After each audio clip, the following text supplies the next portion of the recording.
इसमें ध्यान दीजिएगा, प्रवास से क्या समझते हैं, लेकिन इसमें 3 प्रकार के क्वेश्चन आपको मिलेगा, ठीक है। प्रवास, अप्रवास, उत्प्रवास, ठीक है। और बहुत ही इम्पोर्टेंट क्वेश्चन है, आज के दुनिया में यही सबसे ज़्यादा प्रचलन है, प्रवास, यानी कि लोग एक जगह से दूसरी जगह जाके काम करते हैं, या किसी प्रदेश में जाकर रह के काम करते हैं, या किसी प्रदेश से आकर काम करते हैं। लोग एक जगह सही है नहीं, तो ये आज बहुत ज़्यादा प्रचलन प्रवास का चला हुआ है, ठीक है। जो लोग जो है एक स्थान से दूसरे स्थान अपना स्थान परिवर्तन करते हैं कमाने के उद्देश्य से, ठीक है। इसमें इम्पोर्टेंट प्रश्न ये है, प्रवास से आप क्या समझते हैं, और इसी प्रवास में आपका 3 प्रकार का क्वेश्चन मिल जाएगा, ठीक है। तो ध्यान दीजिएगा, इसमें 3 क्वेश्चन हो गया, प्रवास हो गया, उत्प्रवास हो गया, और अप्रवास हो गया। 3 प्रकार के इसमें क्वेश्चन हो गया, ठीक है। यानी कह रहा है किसी भी जनसंख्या से मैंने कोई भी लोग अगर किसी स्थान परिवर्तन करते, कोई स्थान परिवर्तन करते, जैसे स्थान परिवर्तन कर दिए तो क्या कहलाया, प्रवास। और स्थान परिवर्तन कब किया जाता है, मैंने जाकर वहाँ बस जाते हैं लोग, कुछ ऐसे लोग ना, जैसे आज बहुत ऐसे लोग हैं यहाँ पगनार से जाकर के बेतियाँ बस गए हैं, स्थान परिवर्तन कर दिया है। उसके बाद कह रहा है उत्प्रवास, एक नगर से मतलब एक राज्य से दूसरे राज्य में जाकर के बस जाते हैं, वहाँ पे जाके बहुत दिनों तक रह के वहाँ पे घर बना लेते हैं, काम करने लगते हैं, उनका अपना परिवार वहाँ पे होने लगता है, तो उसको क्या कहते हैं, उत्प्रवास कहते हैं, है ना। और किसी भी नगर से आकर जब बस जाते हैं, जैसे आकर के पटना दिल्ली से आकर बस गए हम लोग यहाँ ना, किसी नगर से आकर जब आकर बसते हैं तो उसे क्या कहते हैं, अप्रवास कहते हैं। पहले का है क्या, प्रवास, जो कि एक स्थान से दूसरे स्थान पर जाके बसने की प्रक्रिया को क्या कहते हैं, प्रवास कहते हैं। अगर कोई भी जनसंख्या, कोई भी व्यक्ति एक नगर से मैंने एक राज्य से दूसरे राज्य में जाकर बस गया तो क्या कहेंगे, और किसी नगर से आकर जब बस जाएगा तो क्या कहेंगे। और प्रवास जो होता है ये 3 प्रकार की, प्रवास कब होता है, जब लोग जो है किसी आर्थिक स्थिति से तंग हो जाते हैं, या किसी को अच्छा एजुकेशन नहीं मिल पाता है, जैसे अच्छा एजुकेशन अगर यहाँ पे नहीं मिल पाएगा तो जाकर दूसरे एरिया में जाकर बस जाएंगे, वहाँ अपने परवरिश करेंगे ना, या अगर यहाँ पे काम धाम अच्छा नहीं चल रहा है, पैसा का स्रोत नहीं है, तो दूसरे जगह जाकर रह जाएंगे, बस जाएंगे। तो प्रवासी लोग होते हैं। आप सुने प्रवासी लोग, दिन पहले प्रवासी लोग भाग के आ रहे थे, प्रवासी का नाम सुने आप लोग, लॉकडाउन में बड़ा प्रवासी का प्रचलन चला हुआ था, प्रवासी लोग दिल्ली मुंबई से भाग के आ रहे हैं। और कुछ ऐसे प्रवासी होते हैं जो कि पूरा कंट्री ही चेंज करते हैं, अंतर्राष्ट्रीय प्रवासी हो जाते हैं, सऊदी चले जाएंगे ना, विदेश चले जाएंगे, वो अंतर्राष्ट्रीय प्रवास हो जाएंगे, समझ में आ रहा है। तो नगर से नगर की ओर भी जाकर के लोग बस सकते हैं, प्रवास कर सकते हैं, यानी रह सकते हैं, गांव से गांव में भी जाकर रख सकते हैं, जैसे इस गांव से हट करके दूसरे गांव में जाकर बस जाएंगे, स्थान परिवर्तन हो जाएगा। जब क्या बोलते हैं, एरिया एक ही रहेगा, मैंने राज्य एक ही रहेगा, जिला एक ही रहेगा, लेकिन स्थान परिवर्तन कर लेंगे। प्रवास, उत्प्रवास और प्रवास, तीनों में अंतर समझ में आया आपको, कोई दिक्कत? चलिए आगे क्वेश्चन लिखिए।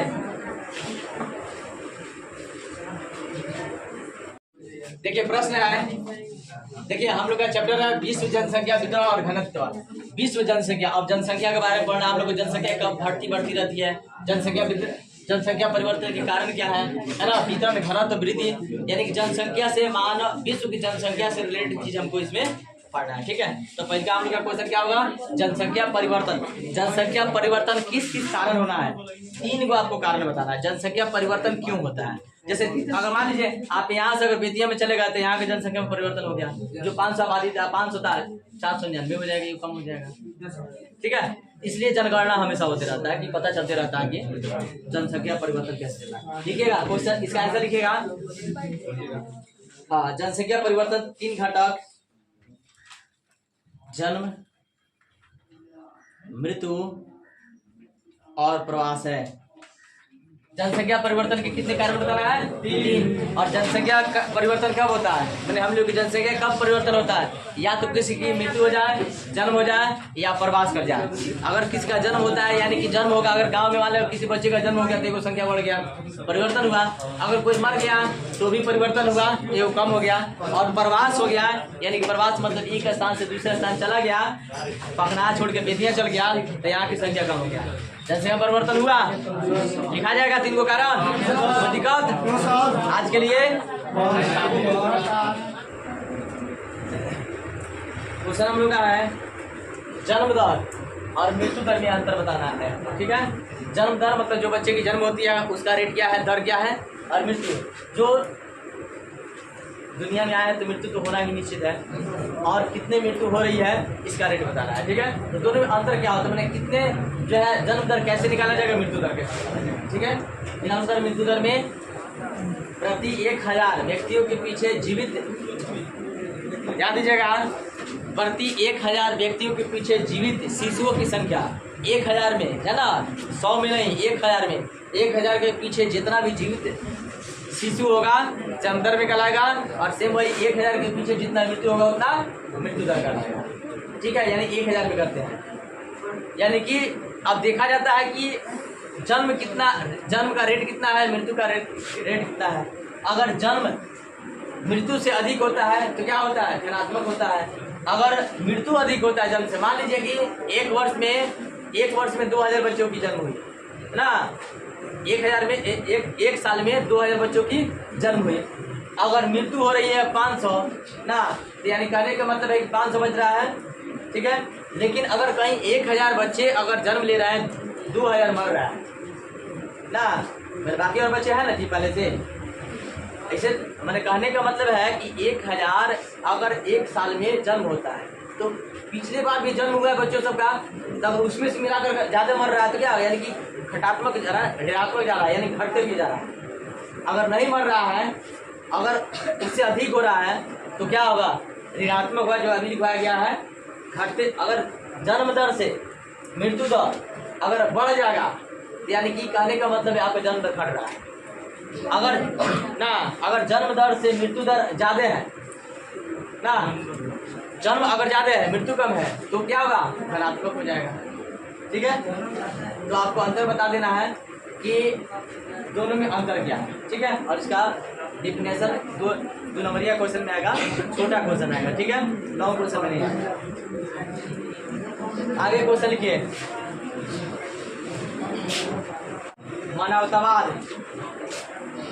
मानवतावाद जो है यानी मानव से रिलेटेड चीज़ है मानवतावाद, और यह कह रहा है कि मानव भूगोल की एक बहुत ही अच्छा विचारधारा है। ये मानव भूगोल यानी कि जो भी भूगोल से संबंधित जो भी वैज्ञानिक है उन्होंने मानवतावाद की एक मतलब कि उसको उद्गम किया है ना। मानवतावाद में मानव की सभ्यता संस्कृति से लेकर के मानव की जो है चेतना है, मानव की जागृति है, मतलब मानव के अंदर जो चेतना जगती है, जो जागृति होती है, कुछ पाने की होती है, कुछ पढ़ने लिखने की होती है ना। यानी कि टोटल मिलकर के हम लोग ये जाने कि मानवता यानी कि मानव के विकास में जो चीज़ सम्मिलित होते हैं क्या कहलाते हैं, मानवतावाद। तो मानवतावाद में क्या होगा, मानव की बुद्धि भी बढ़ेगा, विवेक भी बढ़ेगा, उसका चेतना भी बढ़ेगा, जागृति भी होगी ना, कुछ पाने की लालसा। समझ में आ रहा है? तो ऐसे हम लोग का मानवतावाद यानी कि जिसके देखिए, और मानवतावाद जिसमें आ गया चेतना उसका बढ़ने लगा, उसमें डेवलप करने लगा है ना, उसके हर चीज़ में प्रोग्रेस होने लगा, उसके हर चीज़ में क्या होगा, प्रोग्रेस होने लगा, यानी तरक्की होने लगा, मानवतावाद हो गया। ठीक है, तो ये क्या है, सबसे पहले इसको लिखिएगा, मानव भूगोल की विचारधारा है, वैज्ञानिकों की विचारधारा है। तो ये है मानवतावाद, जिसका मानवतावाद का केंद्र बिंदु कौन है जी, अरे मानवतावाद किस पे काम करता है, मानव। मानवतावाद का मतलब मानव इसका केंद्र बिंदु है। मानवतावाद मानव के ऊपर ही रिसर्च किया जाता है, या मानव से संबंधित हर चीज़ को बताया या दिखाया जाता है। ठीक है, तो इसका केंद्र बिंदु कौन हो गया, मानव। ठीक है, जानवर पे नहीं ना होगा, जानवर पे होगा तो कभी होगा, जानवरवाद हो जाएगा, जानवरवाद होगा। हम लोग क्या पढ़ रहे हैं, मानवतावाद। तो मानव लोग क्या है, धात्विक और अधात्विक में अंतर बताना है। देखिए, धातु जो भी होता है ना, उसे हम लोग फिर दोबारा गलाकर भी कोई सामान बना सकते हैं। जैसे सोना है, पिघला करके हम फिर दोबारा कोई नई चीज़ बना सकते हैं। अधात्विक जो होता है उसको पिघलाकर गलाकर कुछ नहीं बना सकते। जैसे अगर नमक को आप गलाइएगा फिर दोबारा कोई चीज़ बना सकते हैं। संगमरमर जो है, पोटास है, ये सब चीज़ क्या है, अधात्विक में आता है ना, जो कि इसको जलाने के बाद या गलाने के बाद फिर दोबारा प्रयोग में नहीं आता। लेकिन धातु हमेशा जो है दोबारा प्रयोग किया जा सकता है। ठीक है, लिखिएगा, धात्विक अधात्विक में अंतर निम्नलिखित है। लिखिए नंबर 1, धात्विक खनिज एक ऐसे खनिज पदार्थ है जिसको गलाने से विभिन्न प्रकार की धातुएं प्राप्त की जा सकती है, जबकि अधात्विक खनिज को गलाने से, अधात्विक खनिज गलाने से किसी भी धातु की प्राप्ति नहीं की जा सकती है। नंबर 2 लिखिएगा, लोहा तांबा,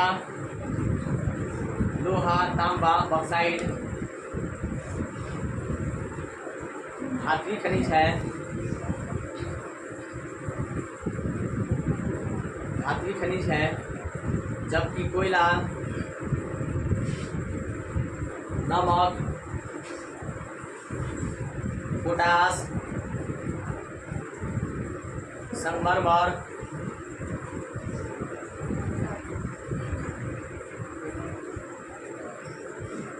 अधात्विक खनिज है, अधात्विक खनिज है।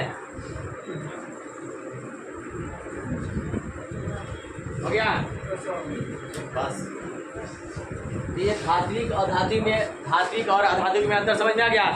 धातु जो खनिज होता है और अधात्विक खनिज जो होता है उसमें अंतर होता है।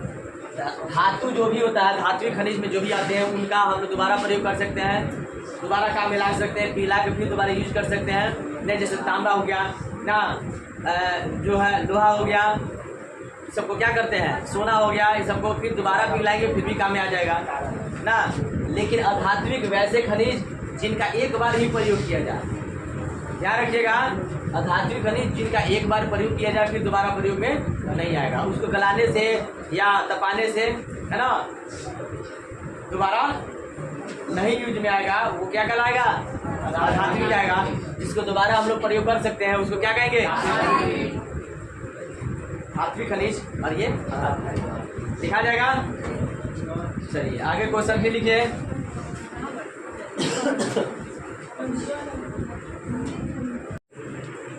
ये जो चैप्टर हम लोग का है प्राथमिक क्रिया है और इसी से क्वेश्चन रिलेटेड है। प्राथमिक क्रिया कलाप को लिखिए, यानी कि प्राथमिक क्रिया कलाप कौन कौन सी है, उस क्रिया का नाम लिखना है जो प्राथमिक होता है ना।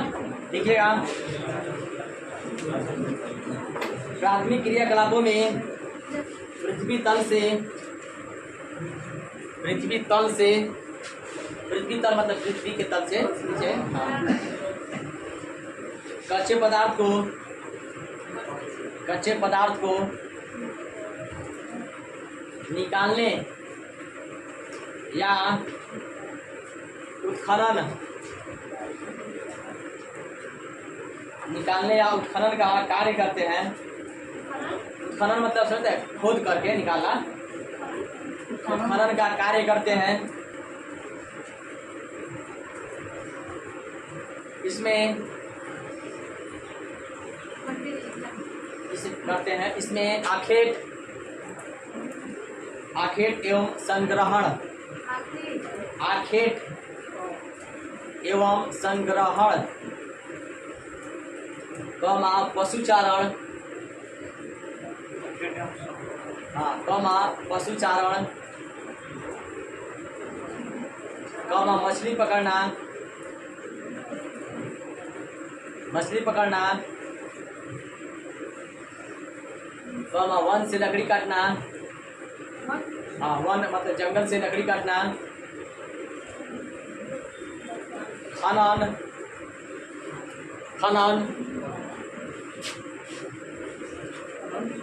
खनन तथा कृषि जैसे कार्य,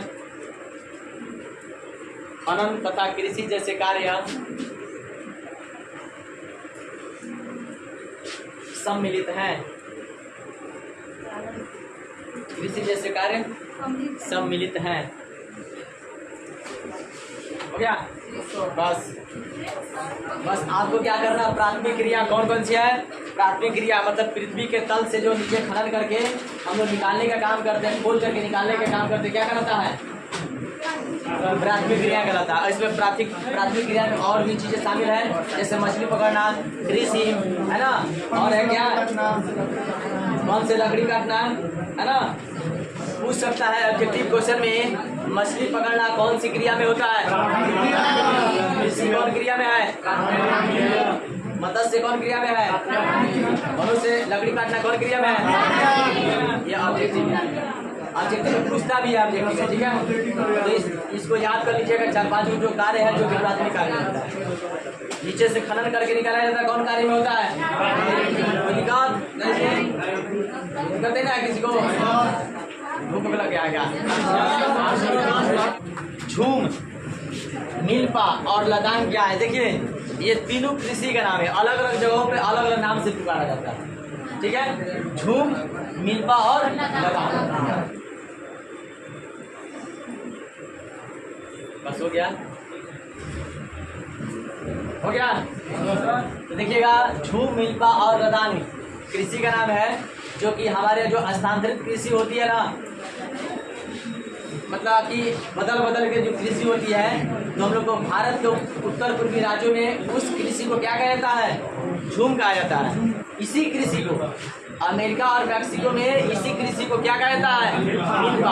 और इसी कृषि को जो स्थानांतरित कृषि होता है मलेशिया और इंडोनेशिया में क्या कहता है?